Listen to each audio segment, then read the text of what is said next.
So was the Hayduke easy?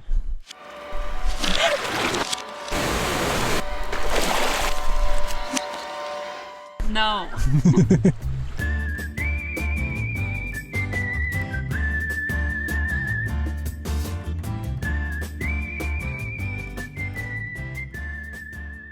I'm Dirty Avocado, I'm Jarhead. and this is our story on the Hayduke Trail.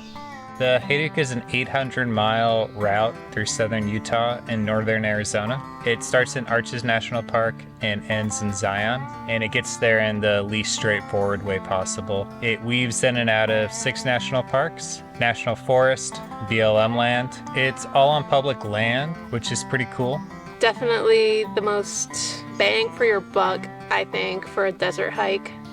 It's the most brutal hike that I've ever done, and the most logistically complex hike that I've ever done.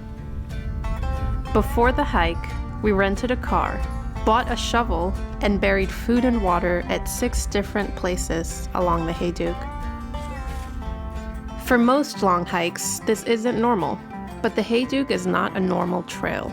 And after 3 long days of driving, we were now ready to begin our big adventure. Usually before a hike, I'm thinking about it a lot, and I have this idea in my mind on what it's going to be, and it almost never ends up being that way.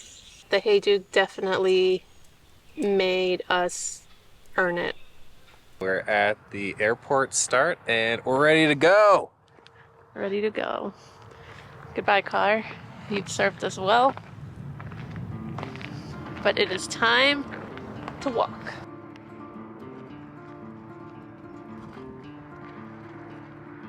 God damn it!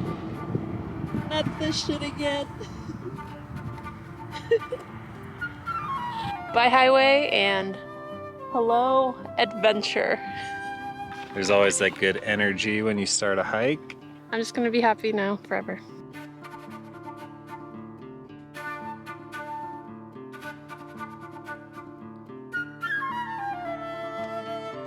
We're gonna camp outside the park tonight and go check out some arches tomorrow. Setting up your tent the first night on trail is like being reunited with an old friend. You remember the memories you made together, and you're excited to make more. Yeah, first day on trail. It's just exciting, and there's so much leading up to it, so much planning, and then you step foot on trail and everything kind of goes away, and all you have to do is walk. It's a good feeling.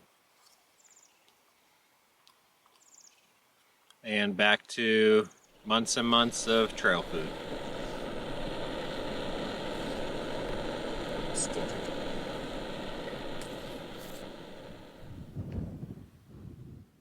I remember that first full day of hiking in Arches and thinking, like, wow, this is a pretty secluded section of the park. I suppose in my head, I had thought about the crowds that are usually around Delicate Arch and all those popular places. It felt like, wow, this is really the Hayduke. In a place that can be so crowded and populated, it's found its way to be not. And we are getting off the dirt road and into the void. I see footprints. Danger, danger.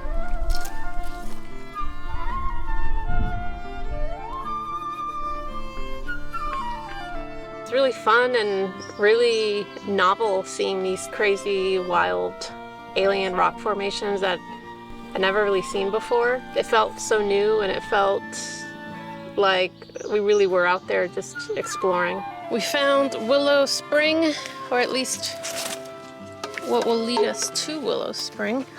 You got it? Yeah, over here. Oh yeah. I got sunburn. I got sand in my shoes. I got Duke in my Duke. It's getting deep though.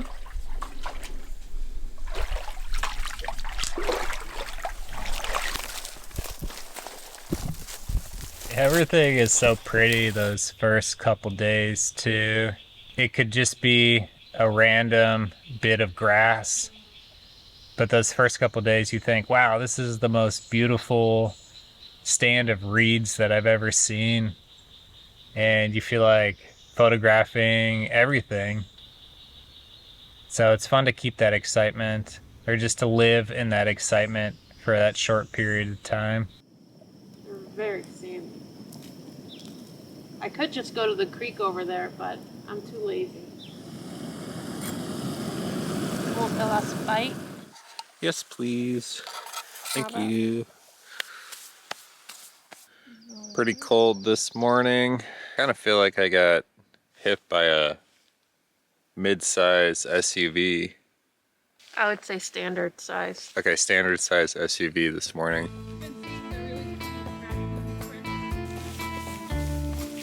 There's definitely a level of commitment and faith you need at the start of a hike.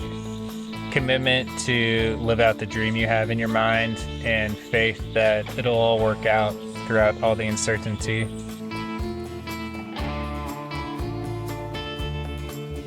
Do you remember Courthouse Wash? What about it? It was like so deep. It was like day 2 and we were like up to our belly buttons deep.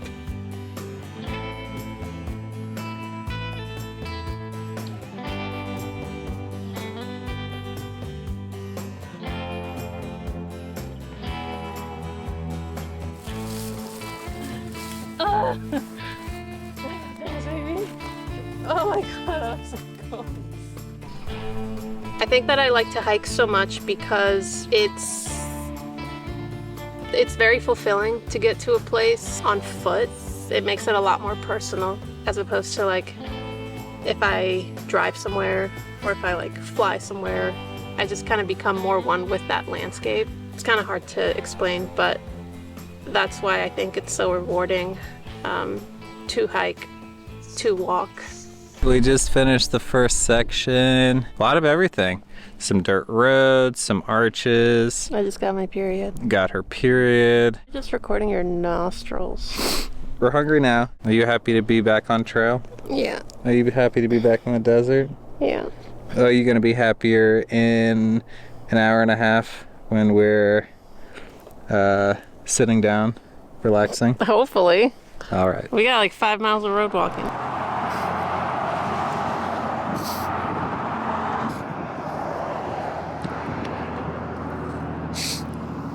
So typically on these long hikes, you're gonna need some help at some point. And for us, it came pretty quickly.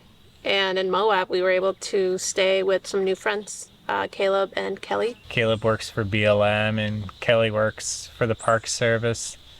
And just hearing their thoughts on how public land has shaped the place that they live was interesting.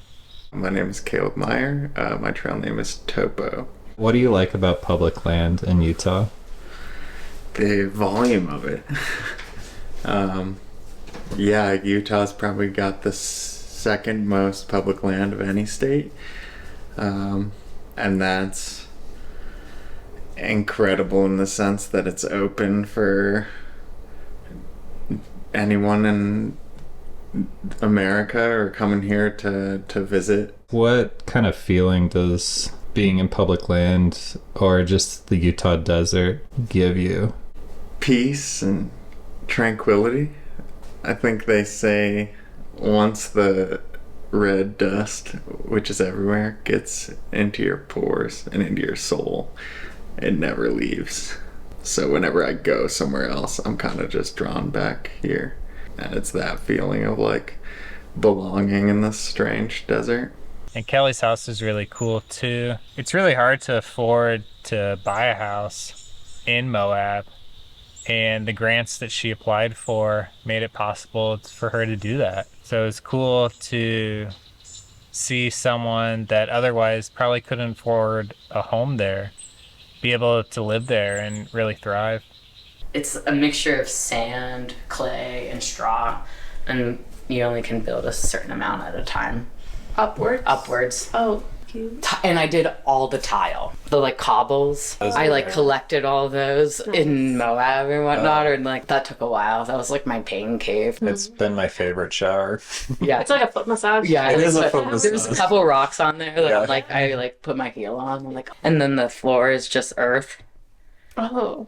This is an adobe floor, so there's a concrete foundation, gravel, and then foam, clay and sand and straw, and then you ramrodded it in, and then you like finish it with this really nice clay sand layer. And it's super cool. Yeah. Like, literally cool. And then it warms up. It holds a lot of thermal mass, whether it's cold or warm. In the wintertime, when the sun hits it in that big window, it like is really warm. It's Oh, nice. nice. There's an article in the paper about the Hayduke Trail. It says a grueling 800-mile trek that winds through 6 national parks in southern Utah and northern Arizona.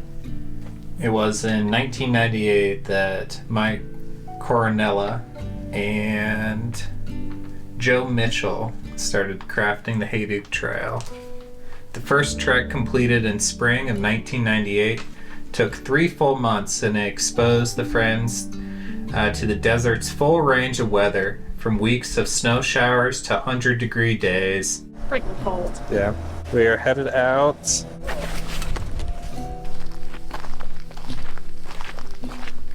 Looks like there might be some water over there. By the green trees.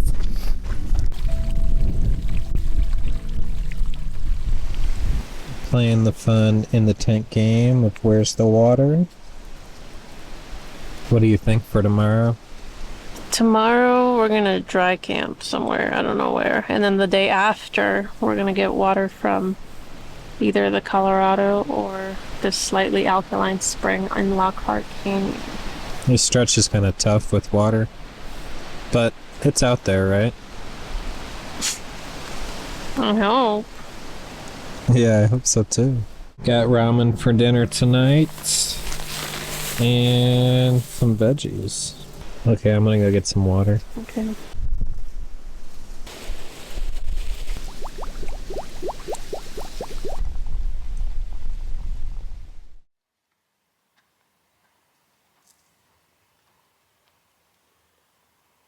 So we woke up not that long ago and started climbing up the road. Same road we've been hiking since Moab. But there's a short little spur here on the road towards the Devil's Golf Balls. I think that's what they're called. And we're gonna go check them out. See what it's all about. My pack feels so heavy right now. Don't forget to brush your teeth. Well, they said this stretch didn't have any water, but the guidebook doesn't say anything about people throwing water bottles on the side of the road. Sealed? Oh, it's sealed. Grab it. We got it. The dirt road led us to Hurrah Pass, which was once used many years ago by cowboys to herd their cattle. The pass was steep and treacherous, and once the last cow made it through, the shout of hurrah echoed off the canyon walls.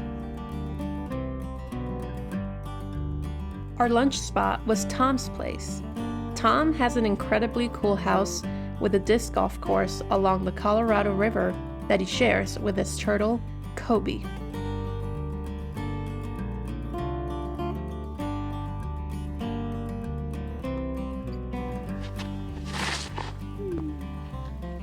Are you happy? Yeah, it's nice. That's a par.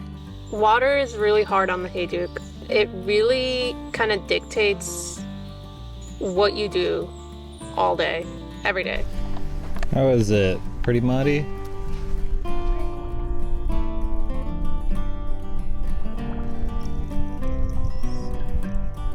The water report that we mostly followed is extremely outdated.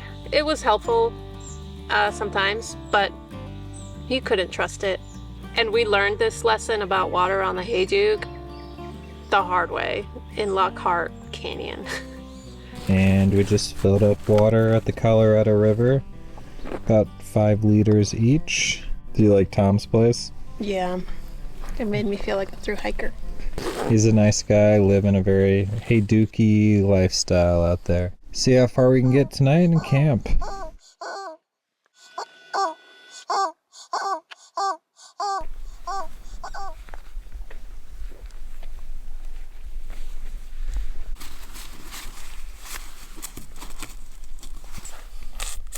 Camp. Let's camp. Let's camp. Well, today's plan is simple. Go to the water. Please let there be water there. Please, please.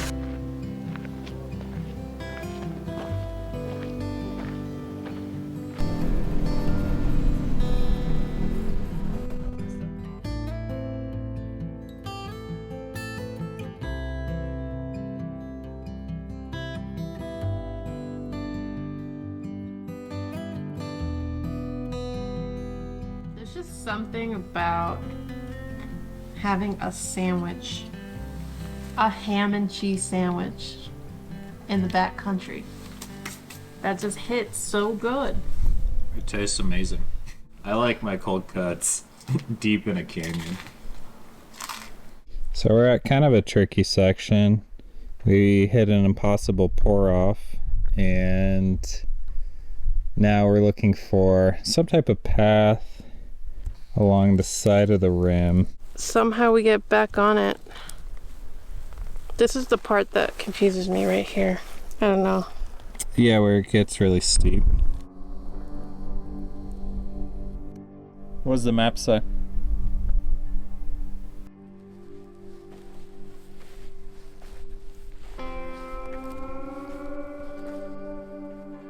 Puffy, and they're kind of like throbbing.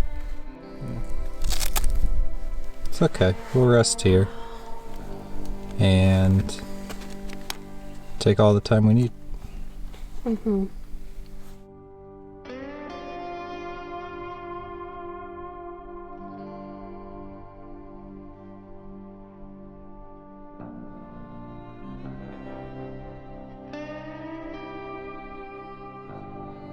The line says you go around.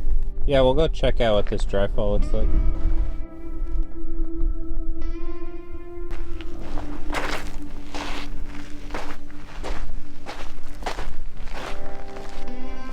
That is definitely a no-go. Steve, The topo lines are a joke. that's where we drop in.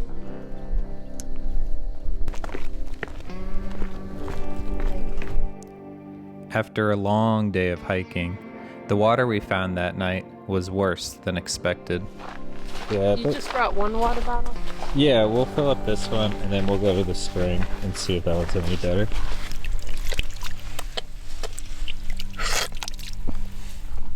Yeah, it's not great. Certainly clear, you know, but yeah, it tastes weird.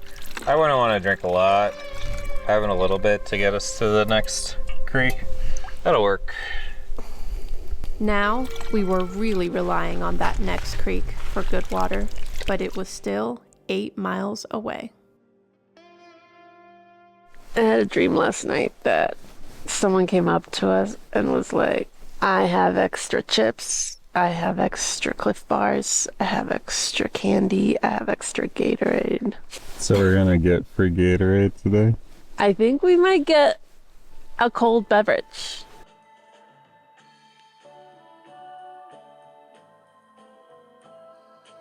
You're casually filming stuff Yeah. on an 8-mile dry stretch and you have 0 water. Yes.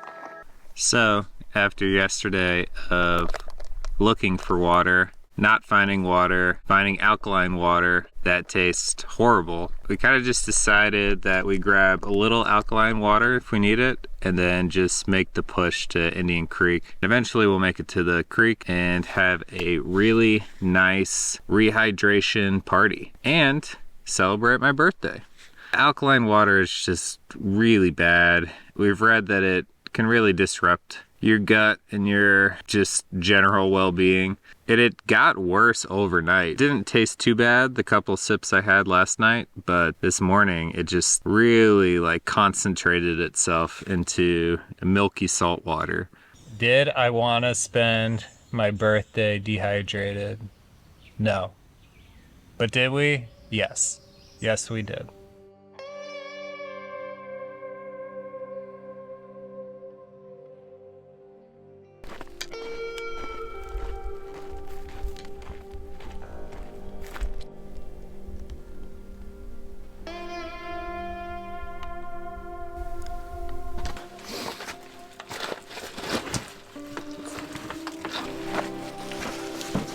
Nice. Oh, that wasn't bad at all. Yeah.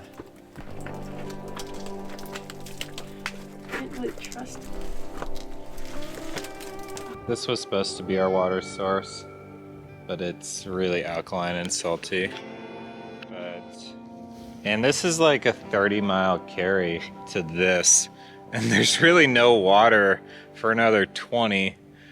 But there is what I think is some type of like rain. Recent rain. Yeah, hole over there. Really lucked out with that. So we're gonna go filter from there. Yeah, this and all our sources is good, and it's, as you can see, it's white and disgusting. So. And this was supposed to be the source. Yeah, Ugh. we've been walking all morning for that. Well, we tasted it.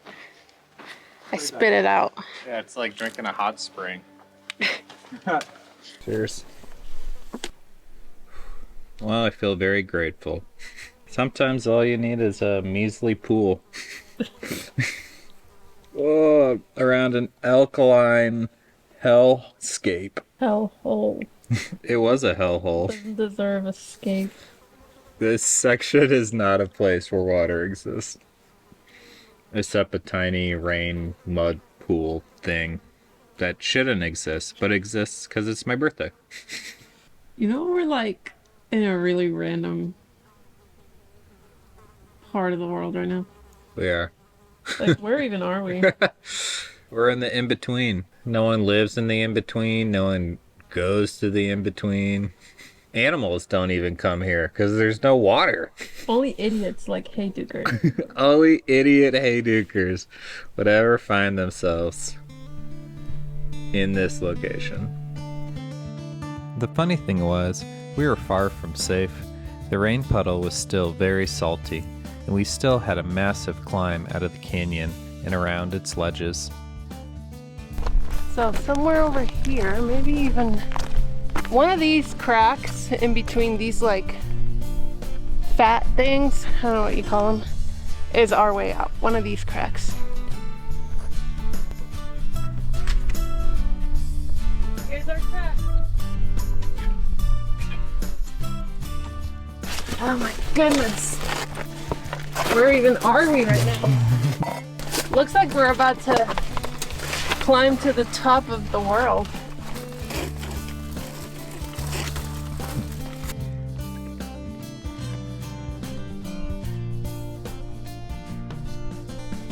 We'll probably hit our exit here pretty soon.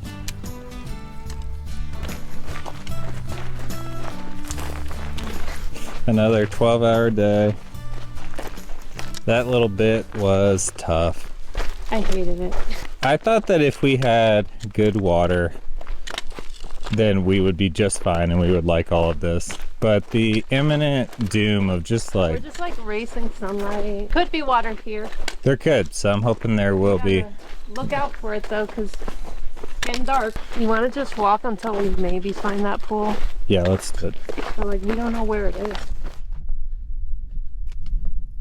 Yeah, just before it got dark, we found a pool of And water. we were about to give up on ourselves. We found a pool of water waiting for us. Just as we were about to quit the Hayduke. No, never. Just before we were about to accept a thirsty night. Another thirsty. Another thirsty night. We found a pool that has the best tasting water we found in 50 miles. So that was a nice end to a good birthday. It was very uncertain there though. Oh, it was uncertain until the last 3 seconds until it got dark. Like it's been pretty uncertain all day, but then like The last 2 hours of the day, I was like, I literally have no idea how we're gonna make it. I was limping in pain, dehydrated as fuck, tired, and scared. But look at us now. We're rich in water. We set up our tent. We are. We're gonna eat some food. We're gonna feast. Woo! What you doing over there? Filtering water from this glorious pool. Better than gas station water. Better than yesterday. Better than yesterday, absolutely. I can drink it without making a face. Oh, that's quality H2O. Yesterday was H2 no. H2 no!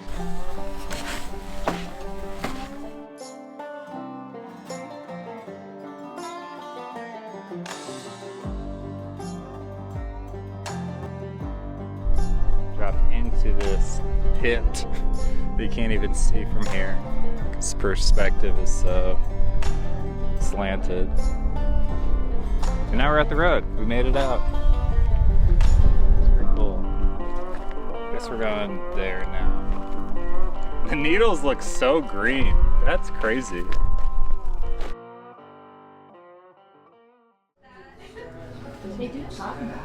So, I was calling to see if I can get a report. My Alright, I'm gonna go for... Sorry. What do I want? I want this. Enjoy it.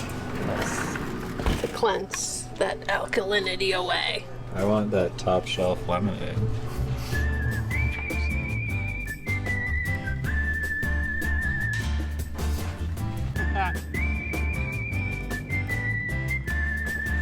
I'm still skilled here. Seems just to keep going and going. Jesus. Nice. Jesus Christ.